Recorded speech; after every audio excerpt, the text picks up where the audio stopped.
Welcome to part 40 of the Kicho Wong Dong series. In this edition, we're looking at the technique, the Hadan Sang Su Maki, also known as the double low block or low X block. Now, for this technique, you'll obviously need to know how to do a low block and a two-handed block, such as the Chunko Sansumako or Fuko Sansumako. Once you've got those down, this technique follows a lot of the same principles. The warm-up is actually working on the stance. The stance is called Choi Chunko Jasa, meaning lowest front stance. So I'll get into it later why it's the lowest front stance, but you'll need to stretch out, and a couple of stretches for these are things like lunges and Cossack squats and warrior 2 and warrior 1 poses, trying to get as low as possible just so you're stretched out.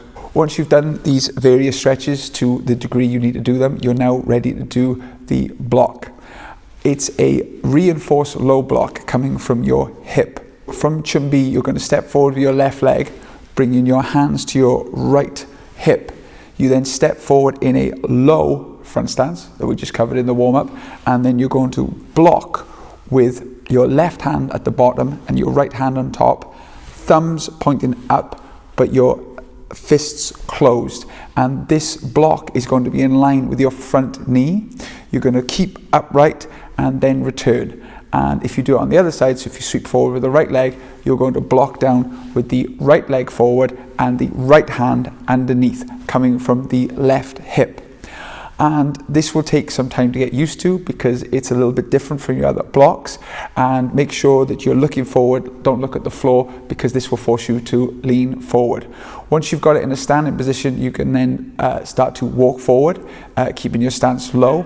And it's just about breathing, doing it slowly first, and then building up the power and speed.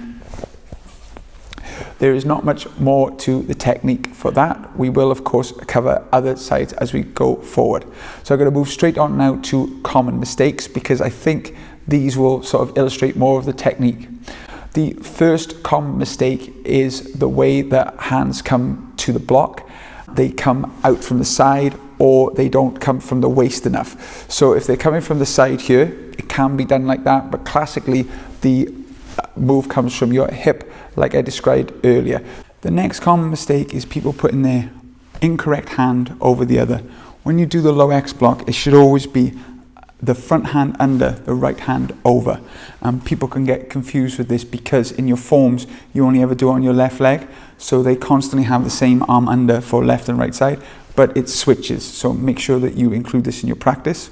The next common mistake is the leaning forward. Because you're going so low, there is a tendency to lean forward to get the hands lower, and this is often a flexibility issue. So please work on your flexibility and a strong low front stance, and this will help you, but always keep upright. And again, if you can't get your hands in line with your knees yet, don't cut corners, just persist, and eventually you will get there. And hopefully the side effect will just be the more flexible you are, the better your kicks will be. And the third common mistake is the angle of the hands. Because the low block is thumb in, pinky finger out, people tend to think that the X block is the same. I see the low X block as a position rather than the block. In technique number 16, where you block and grab the hand, the thumbs are out. So technically, if you see it as a block, then thumbs are out. But if you see it as I see it, as a holding position or a locking position, then the thumbs are always up. Once you feel you have the technique down, it is always important to test it. What I'm going to do in this episode is do something a bit different. I'm going to take examples where you use the X block and show the applications so you can see.